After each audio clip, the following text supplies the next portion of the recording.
Hello दोस्तों, welcome back to our review novel. यह है सील्डेड डिवाइन थ्रोन की नोवेल और अपकमिंग एपिसोड 10, 11 और उसकी आगे की स्टोरी पर बेस्ड है। एपिसोड अभी की स्थिति में रिलीज नहीं हुआ है, जिससे केवल स्टोरी ही है, एनिमेशन नहीं। चलिए तो वीडियो शुरू करते हैं। वापस एडवेंचरस गिल्ड में जाकर हाओचेन अपना रिवॉर्ड लेता है। जल्दी ही रात होने वाली होती है।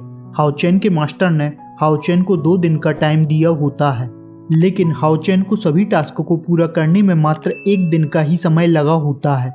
इसलिए हाओचेन सोचता है, चलो जो टाइम बचा हुआ है उसमें मैं माँ के पास चला जाता हूँ और सुबह माउंटेन पर पहुंचकर मास्टर को सरप्राइज दूंगा।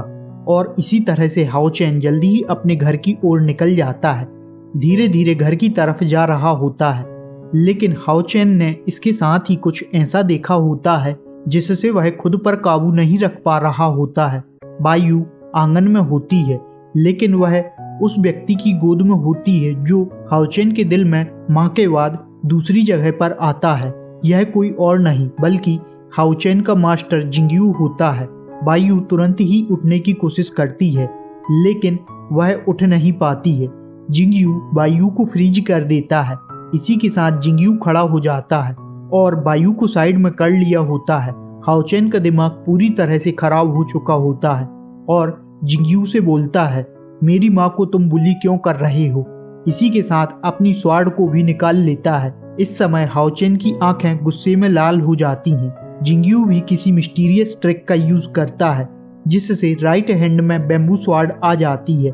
इसी के साथ अपनी बॉडी को कुछ पीछे की ओर करता है। उसी के साथ स्वार्ड की नोक को जमीन की ओर दिखाता है और हाओचेन से कहता है, आओ। हाओचेन में जो एक्साइटमेंट था, अब वह कुछ भी नहीं होता है, बस निगेटिव थॉट होते हैं। और हाओचेन ने रोते हुए जिंगयू की ओर इशारा किया होता है। इस बार हाओचेन ने अपनी स्वार्ड का यूज नहीं किया होता है, बस अपनी दोनों ही स्वार्ड को घुमाई होती हैं और हार मान लेता है, क्योंकि हाओचेन जिंगयू का मुकाबला बिल्कुल भी नहीं कर सकता है। जिंगयू के हाथों में जो बैम्बू स्वार्ड होती है, उससे से जिंगयू एक स्वाइप करता है, जिससे हाओचेन को ऐसा लगता है जैसा कि किसी माउंटेन के नीचे कुचल दिया गया हो, और इसी के साथ पीछे की ओर हवा में उड़ते हुए गिर जाता है। हालांकि एनिमे के ट्रेलर को देखने से पता चलता है जिंगयू के हाथ में बैम्बू की स्वार्ड नहीं होती है। इसके बाद जिंगयू चिल्लाता है, मैंने तुम्हें क्या सिखाया था, चाहे किसी भी दुश्मन का सामना क्यों न करो, चाहे वह मैं ही क्यों ना हूँ, तुम्हें शांत रहना होगा। इस समय हाओचेन का ब्लड भी उबाल मार रहा होता है, जिससे वह भी अटैक करने के लिए आगे बढ़ता है। इसी के साथ हाओचेन प्योर व्हाइट एज का स्लैश पूरी पावर के साथ करता है, लेकिन फिर भी यह जिंगयू के सामने पूरी तरह से बेकार होता है। इस पर जिंगयू भी हाओचेन की जितनी ही पावर का यूज करता है। इसी के साथ जिंगयू ने हाओचेन की स्वार्ड के वीक पॉइंट पर अटैक किया होता है, जिससे हाओचेन की पूरी ही पावर स्विंग कर जाती है और इससे हाओचेन को एक जोरदार झटका लगता है। और इससे होता यह है कि हाओचेन की आयरन स्वार्ड जमीन पर गिर जाती हैं। उसी के साथ हाओचेन भी फिर से जमीन पर गिर जाता है, लेकिन हाओचेन भी दर्द में होते हुए यही नहीं रुकता है। हाओचेन अपने बिना किसी वेपन के साथ किसी मैड टाइगर की तरह फिर से जिंगयू की तरफ बढ़ता है। वहीं जिंगयू की स्वार्ड हाओचेन के पेट की ओर आती है। हाओचेन ने इससे बचने की कोशिश नहीं की होती है। जिंगयू जानता है हाओचेन इस बैम्बू स्वार्ड से मारा भले ही ना जाए, लेकिन काफी घायल जरूर हो जाएगा, और इस तरह से जिंगयू ने अपनी स्वार्ड को रोक ली होती है। और इस तरह से हाओचेन के आगे बढ़ने के साथ हाओचेन जिंगयू की आर्म तक पहुंचकर बुरी तरह से दांतों से काट दिया होता है। इससे बस हाओचेन को लगता है वह थोड़ा सा ही जीत सका, लेकिन जीत गया है। हालांकि एनिमे के ट्रेलर को देखने में लगता है हाओचेन जिंगयू से किसी थर्ड पावर के इंटरफेयर के कारण जीत जाता है। हाओचेन के ऐसा करने के साथ हाओचेन रोने लगता है। आंखों से आंसू अनकंट्रोलेबल तरीके से निकलने लगते हैं। फिर हाओचेन उसके द्वारा काटी हुई जगह को देखता है जहां से ब्लड निकल रहा होता है। इसी के साथ हाओचेन जोर से चिल्लाता है, तुम मुझे क्यों नहीं मार रहे हो। इस पर जिंगयू कहता है, क्योंकि मैं तुम्हारा पिता हूँ। इन कुछ शब्दों को सुनकर हाओचेन का सारा ही गुस्सा खत्म हो जाता है और अचानक जिंगयू की ओर देखने लगता है। हाओचेन को विश्वास नहीं हो रहा होता है और जिंगयू से कहता है, क्या कहा तुमने। इसी के साथ जिंगयू कुछ आगे बढ़ता है और हाओचेन को अपनी बाहों में समेटते हुए कहता है, हाँ मैं तुम्हारा पिता हूँ। वह पिता जिससे तुम पहले कभी नहीं मिले। तुम्हारा लांग नाम मुझसे ही आया है। और इतना कहते हुए जिंगयू के हाथों से एक व्हाइट लाइट निकलती है जिससे वायु को वह फ्री कर देता है। इस पर वायु दौड़ते हुए आती है और जिंगयू से कहती है, तुम क्या पागल हो गए हो? तुमने तो उसे मार ही डाला था। और जिंगयू से हाओचेन को खींच लेती है। जिंगयू कहता है, मैं तो बस हाओचेन की कमजोरी को देख रहा था जो कि तुम हो। इसी समय हाओचेन ने भी रिस्पॉन्स दिया होता है और कहता है, माँ वह क्या सच में है? इस समय हाओचेन के सभी निगेटिव थॉट खत्म हो जाते हैं।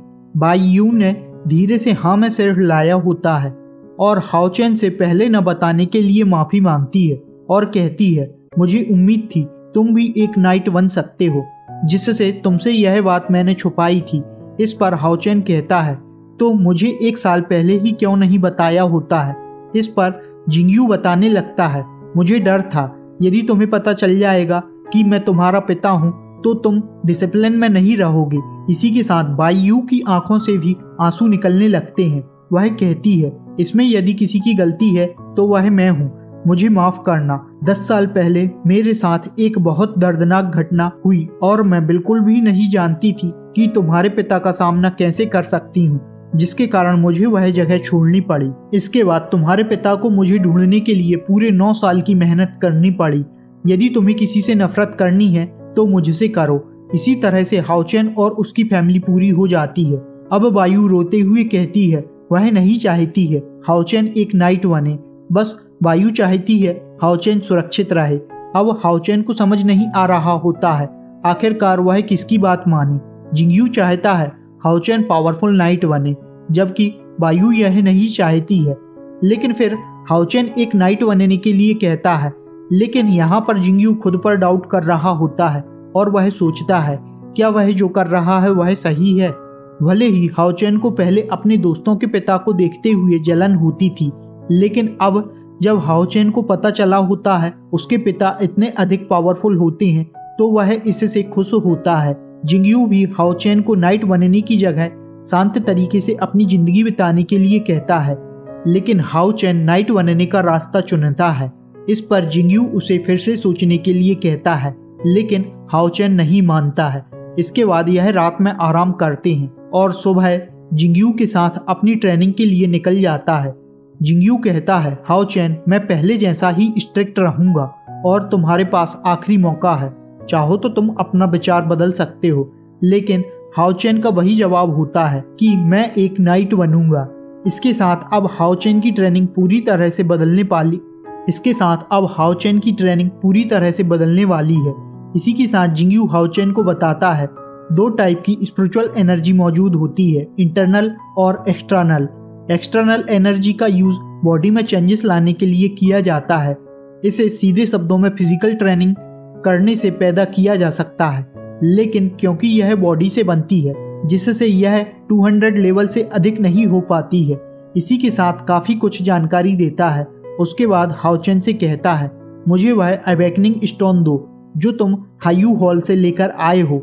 इसी के साथ हाओचेन एक येलो या गोल्डन स्टोन जिंगयू को देता है, लेकिन हाओचेन ने यह स्टोन हायू हॉल से कब लिया होता है मुझे तो ठीक से याद नहीं है। इसी स्टोन के लेने के साथ जिंगयू कहता है, अगले 2 साल के लिए मैं तुम्हें अपनी इंटरनल स्पिरिचुअल को पीक पर ले जाने की ट्रेनिंग कराऊंगा।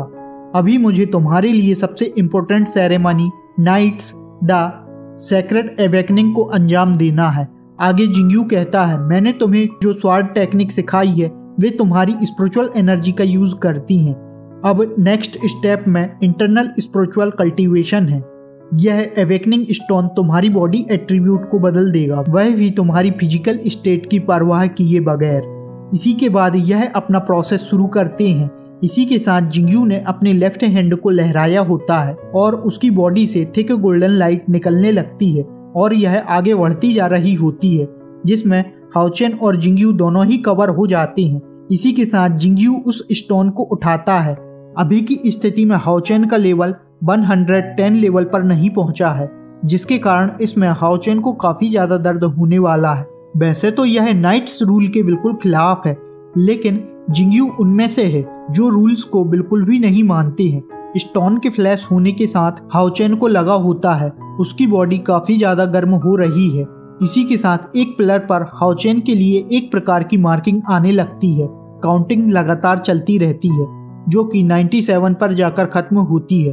हाओचेन की आंखें गोल्डन कलर की हो जाती हैं, जिससे जिंगयू हाओचेन को कांपती हुई आवाज में सियोन ऑफ लाइट कहता है। मुझे लगता है यह एनीमे में पहले ही कुछ एपिसोड में कवर कर दिया गया है। यदि वीडियो पसंद आए तो लाइक और सब्सक्राइब करने के साथ साथ नोटिफिकेशन बेल को ऑन करना ना भूलें। इसी के साथ यह वीडियो यहाँ खत्म होता है। हम मिलते हैं नेक्स्ट वीडियो में। Thanks for watching.